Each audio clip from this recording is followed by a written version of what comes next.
I am beating every N64 game, and I mean all of them. The twist is, the next game I play is randomly selected, so I have no clue what's coming next. This is the journey to beating every N64 game.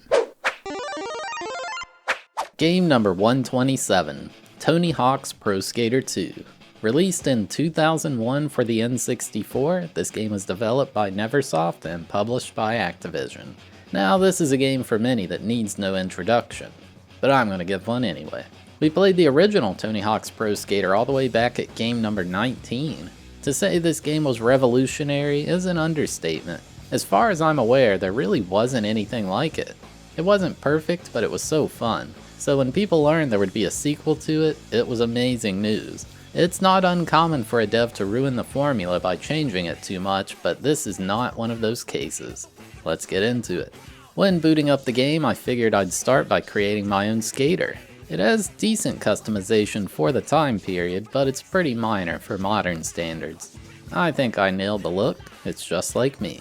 So the main single player mode in this game is the career mode, so that's what we'll be doing to beat this game. First level is the Hangar, a memorable level for sure. Maybe not quite as iconic as the warehouse from the first game. In career mode, you have 2 minutes to complete any of the respective level's goals. You don't have to get them all in one run, you can space them out across multiple attempts. Along with the goals, there's cash hidden throughout each level. You use the money to upgrade your character's stats. I'll be completing all goals and cash for my created skater in this playthrough. The goals in each level have sets that are the same across all levels, then goals unique to each level. You'll always have to get a high, pro, and 6 score. You also have to collect the letters to spell skate, as well as find the secret tape. Speaking of which, the secret tape in this level is from grinding the helicopter blades to open the outdoor area. You probably remember that, right? The letters for skate are usually in a line such that you could get them all in one combo if you really wanted. Oh, if you notice the glitchy letters off to the right, that's just a bug with my HDMI capture. If I were playing on a CRT, that would not be visible. The best way to get points is throwing special tricks into your combos. They're customizable in this, which is a huge improvement from the first game. Setting them to be however you want is awesome. With the final cache up on one of the lights, I finished the Hangar completely. One level down. Level 2 is School 2. This is the one I remember the most, I think. Especially this lame security guard who rammed you with his little golf cart thing.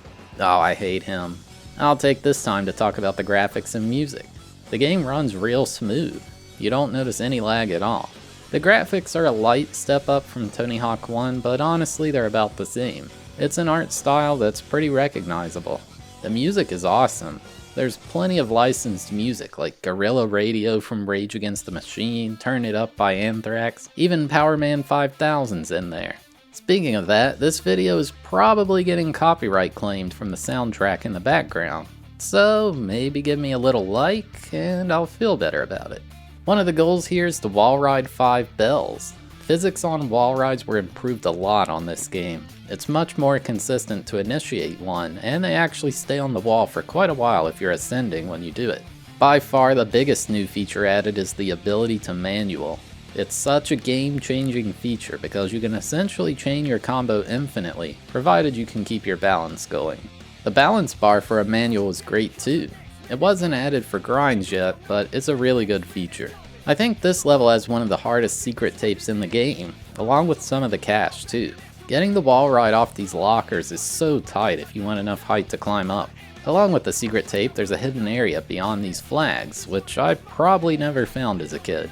The big secret here though is how to open the gym. You know, you grind that one rail at that one specific time. There's not actually any cache or goals in here, but it's cool nonetheless. I do think there's some gaps in there if you're a true completionist. After getting lost and missing one of the easiest cache pickups, I completed the School 2. Now it's on to Marseille, France.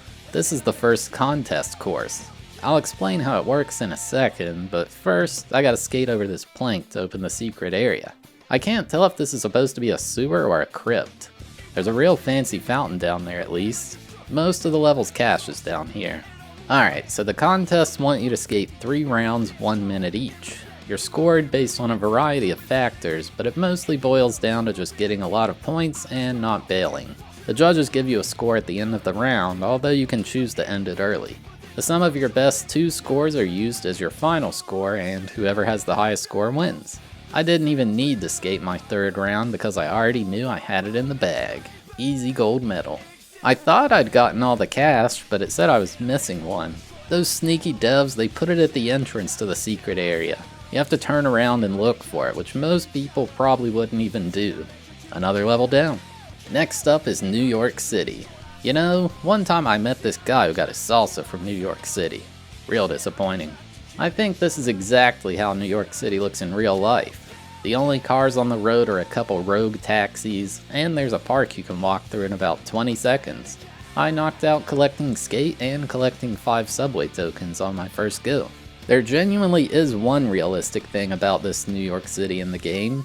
The taxis run you over just like they do in real life. Getting this cash on top of the statue in the park was always tough. It's hard to predict what angle you'll jump from the ledge. Also, check out this super realistic looking water. RTX on. Probably the thing most people remember from this level is grinding these super long subway tracks. You can get some real big combos by jumping back and forth between them. Grinding down the tracks leads to this area behind the wall where the secret tape is hiding. It can be tough to land on the rails to reach it. After hunting down the last bit of cash in the area, New York had been fully beaten as well. Now we're on to Venice Beach.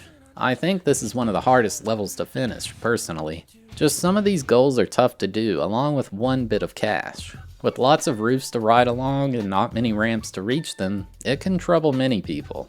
The secret tape is easily visible on a power line in the starting area. Reaching it is the hard part though. I always just launch off one of the nearby tables since it gives a good angle of approach. I figure I should mention how the controls improved in this one compared to the last one too. You weren't able to use the joystick in Tony Hawk 1 and the buttons were all the C buttons. It worked decently, but I definitely felt like I should be doing ollies with the A button. Now you do them with A and flip tricks with B, then 2 of the C buttons for grinds and grabs. Personally, I still use the D-pad, but it's nice that they added joystick support. The hardest goal here is to do the 4 VB transfer gaps, mostly because of this huge transfer.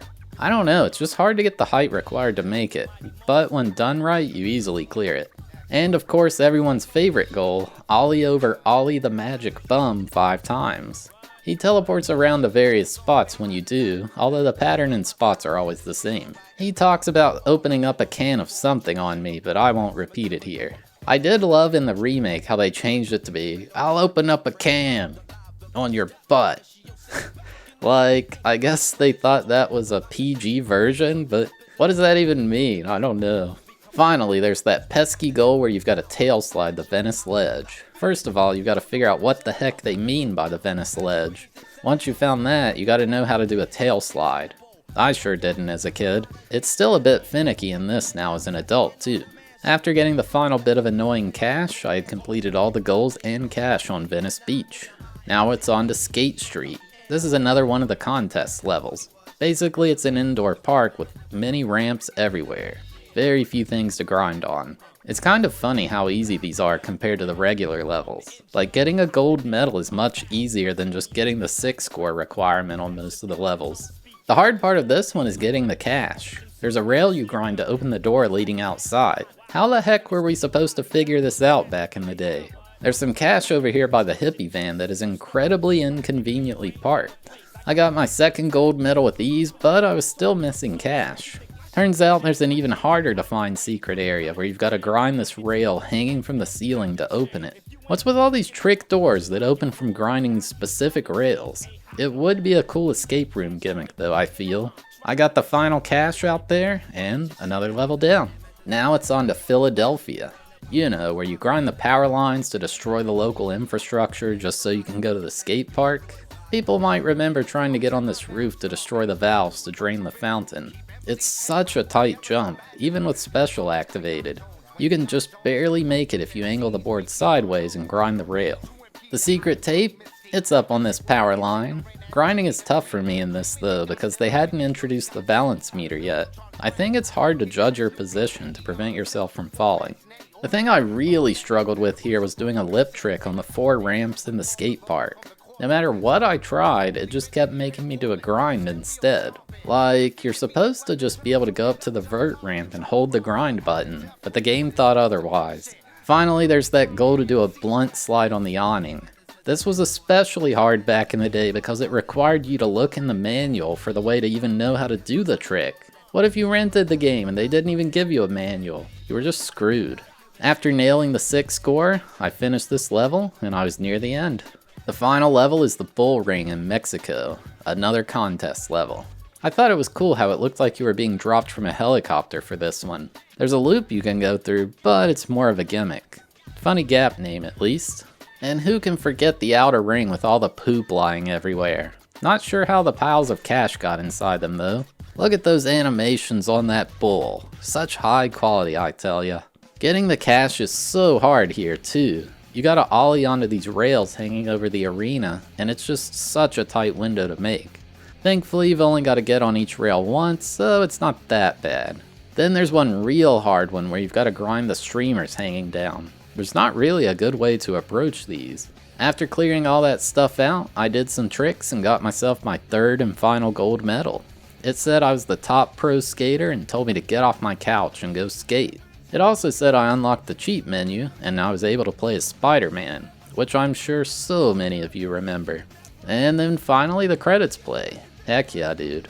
Obviously, I have to show off a bit of Spider-Man gameplay. I mean, he doesn't really do anything different, but I remembered this feeling so awesome as a kid. Like, I just thought it was awesome. He does have some unique special tricks, which is nice. Now, you might be wondering about the helicopter and skate heaven levels. You have to beat the career mode with all characters to unlock them, which just seemed like too much effort to just show a few seconds of them in this video.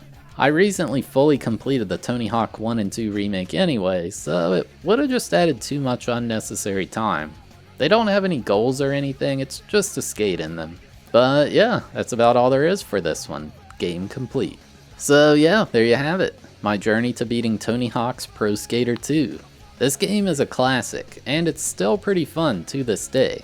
Now, don't get me wrong, the N64 version has flaws, and I'd easily recommend playing this on the PlayStation instead. However, it's a good time if you happen to have the cart lying around. The soundtrack's awesome, and the level design is great.